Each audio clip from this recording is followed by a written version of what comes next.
হ্যাঁ বন্ধুরা, আজকে আমরা দেখতে চলেছি যে কোনো একটা ইমেজ নিলাম, সেই ইমেজের উপরে কিভাবে আমরা কোনো একটা টেক্সট লিখতে পারি। যে কোনো একটা ইমেজ, ব্ল্যাঙ্ক ইমেজ নিতে পারি বা যে কোনো টাইপের একটা ইমেজ নিলাম, সেখানে আমাদের মন মতো টেক্সট রাইট কিভাবে করতে পারি সেটা।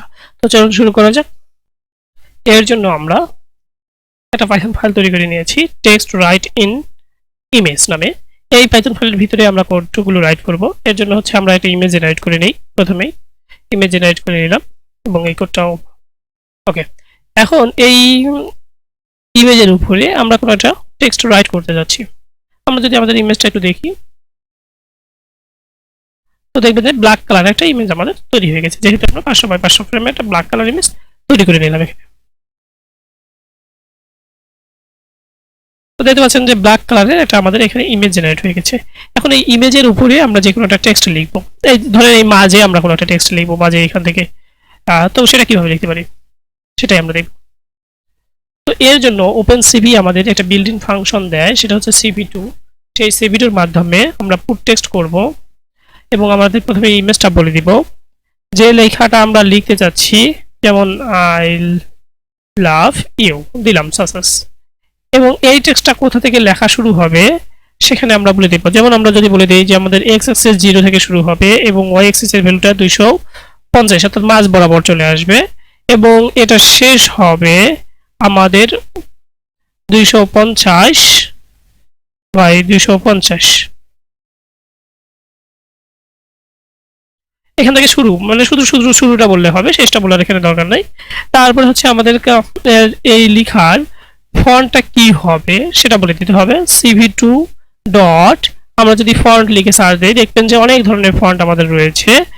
এখান থেকে আপনার যেটা ভালো মনে হয় সেই ফন্টটা ইউজ করতে পারেন। ফন্টস নিয়ে যদি আপনি সার্চ দেন তাহলে ডিটেলস ফন্ট নিয়ে ইনফরমেশন পাবেন, যেমন ইটালিক ফন্ট, তারপরে কমপ্লেক্স ফন্ট, তারপরে প্লেন ফন্ট বা ডুপ্লেক্স ফন্ট বা ট্রিপ্লেক্স ফন্ট আমরা ইউজ করি। ফন্ট দিলাম এবং ফন্টের পরে এখানে দেখেন ফন্ট স্কেলটা কত হবে, ধরলাম 1.0 আমাদের ফন্ট স্কেল হবে। ডান। কালারটা কি হবে, আমরা এখানে কালারটা দিতে যাচ্ছি ধরেন 00250। তারপরে থিকনেস কত হবে আমাদের, এখানে কালার দেওয়ার পরে আমরা থিকনেসটা বলে দিতে পারি, যেমন 2 বা 3 থিকনেস আমরা দিতে পারি। থিকনেস হয়ে গেল। এবং লাইন টাইপ কি হবে, মানে আমাদের যে লাইনটা হবে সেটা কি টাইপের হবে। cv2 ডট, আমরা যদি এল লিখে সার্চ দেই আর এল আই এন লিখি তাহলে লাইন দেখতে পাচ্ছেন যে লাইন এ দেই আমরা। তো এখন যদি আমরা আমাদের কোডটা রান করি তাহলে খুব সুন্দরভাবে দেখতে পাচ্ছেন যে এখানে আই লাভ ইউ লেখাটা চলে এসেছে।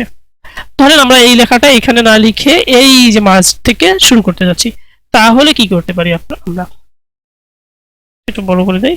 ওকে, যদি আমরা মাঝ থেকে শুরু করতে চাই তাহলে এখানেও 250 বলে দিব। এখন যদি আমরা আমাদের কোডটা রান করি দেখতে পাচ্ছেন যে আমাদের লেখাটা মাঝ থেকে শুরু হয়ে গেছে।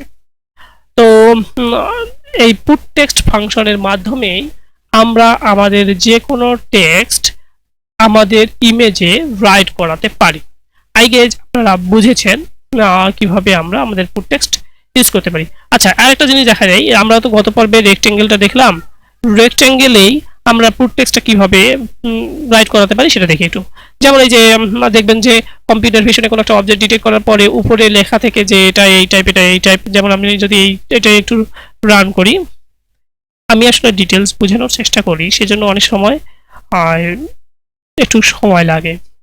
এই যে ধরেন এটার উপরে আমরা একটা টেক্সট রাইট করতে যাচ্ছি, এখানে আমরা একটা টেক্সট রাইট করতে যাচ্ছি, সেটা কিভাবে করতে পারি। তো আমাদের তো জানলাম যে আমাদের টেক্সটটা এটা ফাংশন জেনারেট করে রান। তো আমরা এটা এখানে রাইট করে দিলাম, এখানে বললাম যে অবজেক্ট রেক্ট অবজেক্ট সামসাস। ওকে, এখন আমরা পজিশনটা বলে দিব। এটা হচ্ছে আমাদের এক্স অ্যাক্সিস পজিশন, সেম পজিশনে রাখলাম। ওয়াই অ্যাক্সিস পজিশনটা আমরা একটু কমাই দিই, তাহলে উপরের দিকে চলে যাবে। যেমন আমরা 60 করে দিলাম, যা আছে তাই দিলাম এখানে। ওকে,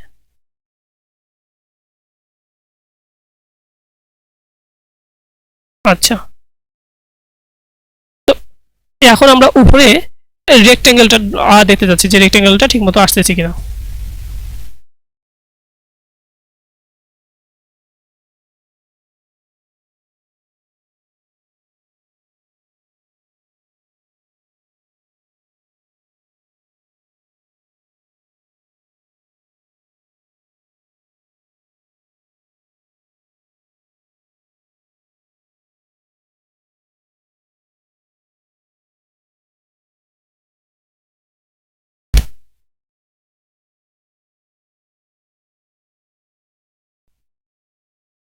যেহেতু আমরা ইমেজের উপরে টেক্সটটা দিব, তো আমরা এখানে ইমেজটা বলে দিতে হবে, আদারওয়াইজ তো হবে না। তো এখানে দেখতে পাচ্ছেন রিয়েক্ট অবজেক্টটা খুব সুন্দরভাবে দেখাচ্ছে। আমরা এখানে আমাদের ফন্টটা ট্রিপ্লেক্স না দিয়ে প্লেন দিতে পারি, যেটা সাধারণত নর্মালি থাকে। তো প্লেনে দেখলে দেখতে পাচ্ছেন প্লেন ছোট হয়ে গেছে এবং খুব সুন্দরভাবে রিয়েক্ট অবজেক্টটা দেখাচ্ছে। আমরা এখানে আমাদের কালারটাও অন্য কালার দিয়ে দিতে পারি, রেড কালার সামথিং।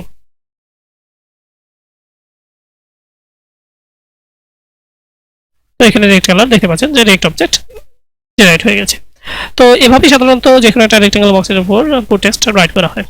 তো আশা করি এই ভিডিওগুলো আপনার জন্য অনেক হেল্পফুল হচ্ছে। এরকম আরো ইন্টারেস্টিং ভিডিও পেতে আমাদের ইজিলি সিএসসি লার্ন চ্যানেলে আজকে সাবস্ক্রাইব করুন, যদি আপনারা সাবস্ক্রাইব করা না থাকে। ধন্যবাদ।